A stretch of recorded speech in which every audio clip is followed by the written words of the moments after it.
माँ को बाजार जाना है, और हम जब छोटे थे एक बहुत कॉमन मेडिसिन थी जो शायद आज भी आती, फिनारगन नाम से आती थी। वो तो माओ की ऐसी हरदी लजीज दवा थी बस कि 2 डोज उसको कितना दे रहे तुम, 0.3 का गुजर है, इसको 0.4 दो तो 8 घंटे सोएंगा, रात अच्छी गुजर जाती है आज तुम्हारे। आज वो थके हुए अपन शादी से आए, डालो इसके मुंह में एक दवा का ढक्कन और सुला दो इसको।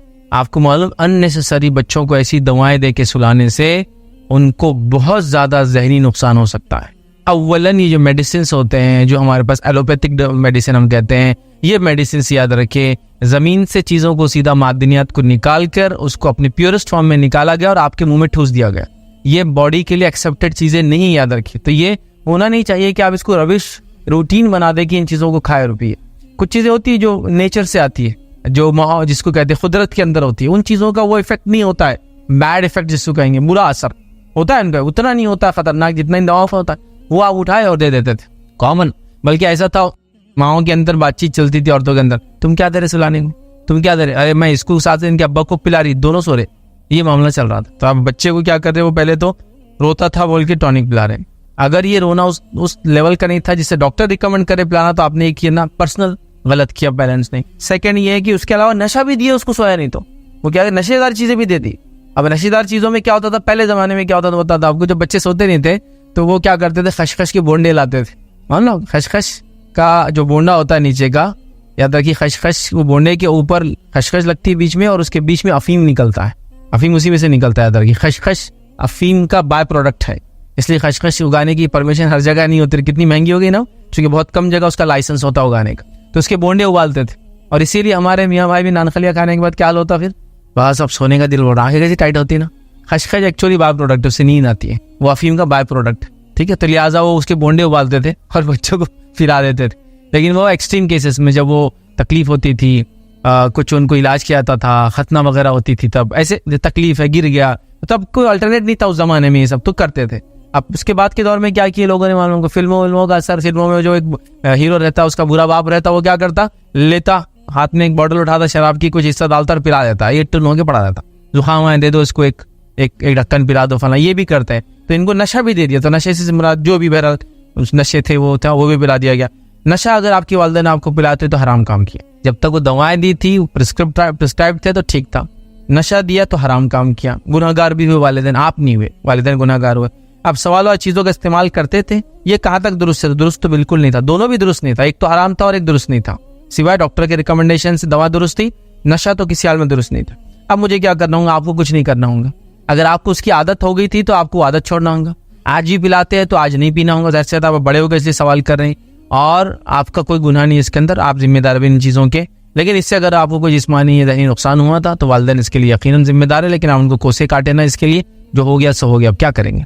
लेकिन ये कॉमन होता है, बच्चों का ख्याल रखना। देखिए बच्चों का ख्याल रखना इतना इंपॉर्टेंट है, याद रखिए कि अल्लाह ताला ने जो जानवर भी बनाए ना, वो जानवर भी अपने बच्चों का इतना ख्याल रखते हैं और अजीब व गरीब ढंग से ख्याल रखते हैं। आप एनिमल किंगडम को देख ले, आपको समझ में आ जाएगा, ये बात बिल्कुल वाज़ेह है, बिल्कुल वाज़ेह है। मतलब एक हिरन ने एक बच्चा दी और वो तब तक उसके पास से नहीं हटती, हत्ता कि शेर भी आ जाए तो नहीं हटेगी जब तक वो कोशिश ना करे कि भागे मेरे साथ। ये उसकी मोहब्बत की अलामत। आप देखिए कुछ मछलियां होती है, अंडे देती है मछली, तो वो जो मेल रहता है उसका, वो अंडों को अपने मुंह में पालता है और बच्चे निकाल के वो करता है। कुछ जानवर बच्चों को पालते हैं और खुद मर जाते हैं, देखा होगा ना, बच्चों को पालते हैं खुद मर जाते हैं। बिच्छू की मिसाल ले लीजिए, उसके बच्चे उसकी पीठ से निकल जाते हैं, जब बड़े होते हैं पेट में उनको निकल जाते हैं, पीठ फाड़ के निकल जाते हैं, माँ मर जाती है। तो इतना ख्याल रखते हैं अपने बच्चों का। कुछ देखिए वो कि मेंढक वगैरह, बतख को देखिए, अब कैसे बच्चों को लेके अपने पड़ों के अंदर, मुर्गी को देखिए, तो हर स्पीशीज के अंदर ये मादा है। लेकिन इंसान में कभी कभार ये जिसको कठोरपन बोलते हैं, संग दिली बोलते हैं, पत्थर दिल हो गया बोलते हैं, वो आ जाती है और अपने मासूमों के साथ भी वो रहम नहीं करते हैं, मारते हैं, इस तरह के जुल्म ज्यादती करते हैं। ऊपर जो सवाल आया था उनका डिमोरल कर देते हैं, कोसते हैं, काटते हैं और एक अच्छा इंसान बनने से आड़ बन जाते हैं। बहरहाल जो हुआ वो हुआ, आप अल्लाह से दुआ करें और आगे बढ़ जाए, और आपका इसमें कोई दोष और कसूर नहीं था, अल्लाह ताला आपके नहीं करेंगे, लेकिन वालिदैन से जरूर इसकी पूछ होंगी कि उन्होंने इस तरह का सुलूक बच्चों के साथ क्यों किया।